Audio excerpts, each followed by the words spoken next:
Merci beaucoup. Vu que mon père a déjà utilisé la possibilité de parler en anglais, je suis maintenant absolument obligée de parler en français.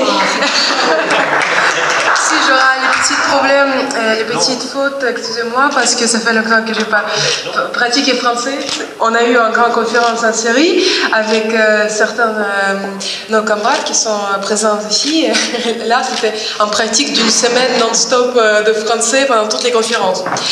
Alors, je voudrais parler un petit peu sur les aspects philosophiques de la philosophie, de la multipolarité, parce que évidemment que nous avons déjà l'alternative politique, nous comprenons comment il faut faire la guerre, nous avons compris que nous avons remarqué, nous sommes les témoins de la fin de l'ère mondialiste, et l'histoire libérale est terminée, le nouvel agenda politique est en train de s'installer, nous sommes les témoins de ce processus. La multipolarité, évidemment, se développe dans les projets de l'Union eurasiste, dans les nouvelles initiatives de la Chine avec One Belt, One Road. Nous voyons partout un grand développement du populisme. Nous sommes les témoins de moments populistes et aussi c'est évident que 5 pôles de la résistance, c'est les pôles qui Bernard-Henri Lévy, notre ami avec qui mon père en ce moment fait le combat à Amsterdam, le combat philosophique et idéologique à Amsterdam, il a appelé ces pôles comme les nouveaux rois en prenant la métaphore de Bible. C'est 5 rois qui font l'opposition à l'Empire dans la compréhension de Soral. C'est le roi, la Russie, la Turquie, l'Iran, la Chine, l'Empire sunni. C'est ces 5 pôles, ces 5 rois pour Bernard-Henri Lévy, qu'il note comme les ennemis de l'Empire. C'est très intéressant que Bernard-Henri Lévy a nommé Obama comme un Gorbatchev en comparant avec l'histoire russe et Trump Trump était appelé un Yeltsin des États-Unis. Et donc ce que Bernard-Henri Lévy il fixe qu'aujourd'hui le globalisme est délocalisé, donc il n'y a pas de pôle de globalisme qui est localisé en ce moment aux États-Unis, mais le globalisme il est partout en fait. Il est maintenant dans le processus de la nouvelle forme, de la hybride, de nouvelle forme de son existence. C'est intéressant parce que Bernard-Henri Lévy utilise la formule que nous existons maintenant dans le paradigme comme si les États-Unis ne sont pas encore découverts. C'est-à-dire que le temps avant Columbus, avant la découverte. Ah oui, exactement, Colomb. Donc voilà, c'est très intéressant parce que nous savons très bien comment il faut penser le globalisme quand c'est localisé dans les pays, mais quand c'est pas localisé, ça demande beaucoup plus de force de comprendre comment il faut faire la stratégie de le combat. Et maintenant, je veux dire que nous sommes la Russie est très forte au niveau de combat quand il s'agit de le combat ouvert, le combat habituel, combat hardware avec les armes, avec les tanks, etc. Mais nous sommes en fait très faibles au niveau de la compréhension comment la multipolarité peut être expliquée sur le niveau philosophique. Et là, je voudrais bien de proposer en petit, je sais pas, en brouillon de la pensée, que quand on se rapproche la philosophie de la multipolarité, il faut regarder sur les débuts sur la philosophie politique des platoniciens et néoplatoniciens. C'est en fait la période sur laquelle je suis spécialiste à l'université de Moscou de Lomonosov. Et il y a un principe très intéressant dans la philosophie politique de néoplatonicien, c'est le principe de hen pola. Hen, c'est l'un, pola, c'est multiple. Et en fait, l'empire néoplatonicien est toujours fondé sur les valeurs que nous avons l'un, l'unité. Si nous pouvons impliquer cette formule sur l'empire, sur le monde politique, ça sera quelque chose comme l'unité politique et la diversité culturelle.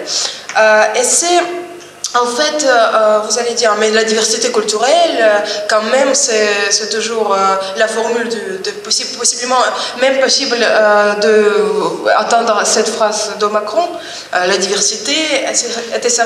Mais il y a un petit problème parce que l'interprétation libérale de ce principe, elle toujours prend la distraction totale de la diversité culturelle, pour là. Et elle insiste sur la domination totale de l'hégémonie absolue de le hen. Mais cette langue, hen, en philosophie politique en grec ancien, cette hen est interprétée comme une doctrine de libéralisme, du globalisme, et utilise le concept mythique de droit de l'homme, l'homme universel, en fait, qui est absolument déraciné. Et c'est une nouvelle forme de l'homme, c'est possiblement, je crois que c'est pas du tout même l'homme, c'est quelqu'un comme un cyber qui n'a pas du tout de l'identité. Et donc toute la philosophie de la politique libérale, elle détruit cette vision platonicienne en parlant qu'il ne faut pas avoir la diversité de la culture, mais il faut avoir l'unité politique avec la doctrine de droit de peuple, de freedom of speech, liberté de parole. Et nous avons vu aujourd'hui dans la presse qu'est-ce que c'est la liberté de parole du monde libéral.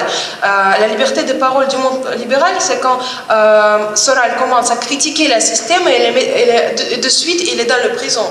C'est ça la liberté d'expression, la liberté de parole en Occident. Donc cette haine politique ne donne pas la possibilité de prendre les paroles par pola. Pola est le terme grec de la diversité, de la multiple. Et donc, la situation est catastrophique. C'est aussi catastrophique parce que nous ne comprenons pas soi-même, en étant toujours dans les combats contre quelque chose, nous n'avons pas encore eu beaucoup de la possibilité de comprendre qu'est-ce que c'est la philosophie de la multipolarité. Et là, si on regarde le néoplatonisme, il y a l'idée qui doit nous aider beaucoup. C'est l'idée de l'homologie de l'âme et l'état. Platon déclame qu'il faut absolument que l'homme a l'ordre dans l'âme de trois principes. Et là, pareil,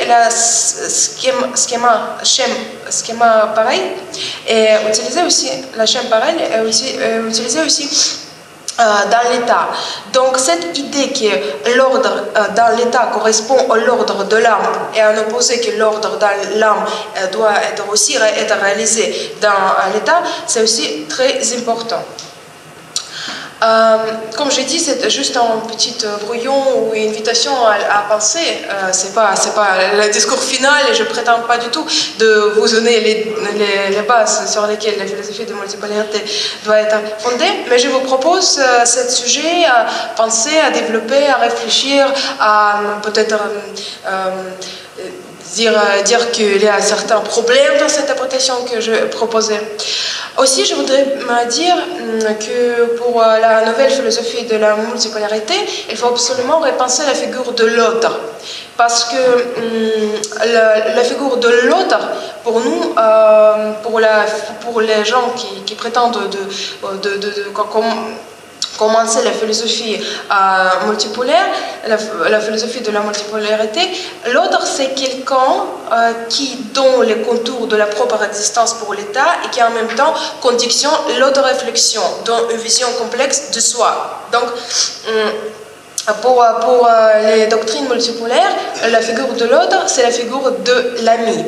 Pour le postmodernisme, c'est plutôt la figure de l'ennemi qui donne les risques pour la vie de personnes.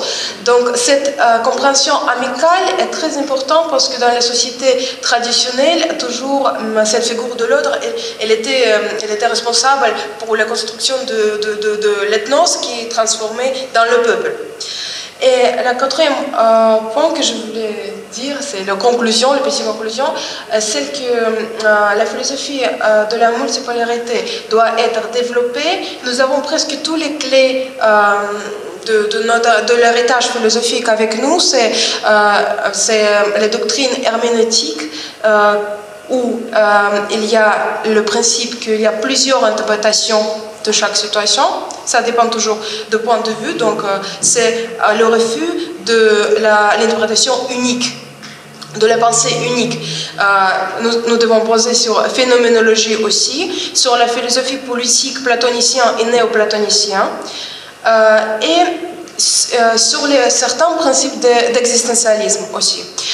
Donc si nous allons utiliser cette stratégie, philosophie platonicienne, philosophie néoplatonicienne, phénoménologie, la philosophie d'interprétation de Dilthey et de Schleiermacher, puis la philosophie de l'existentialisme dans la vision plutôt heideggerienne, nous pouvons ouvrir les portes de l'avenir, parce que nos clés que nous avons depuis des siècles, nous pouvons l'utiliser. Donc voilà, c'était juste un petit brouillon de la pensée, et j'espère et je crois que les congrès comme ça, les conférences comme ça, elles donnent les petites possibilités, le nouveau clé aussi pour ouvrir les nouvelles portes. Merci beaucoup.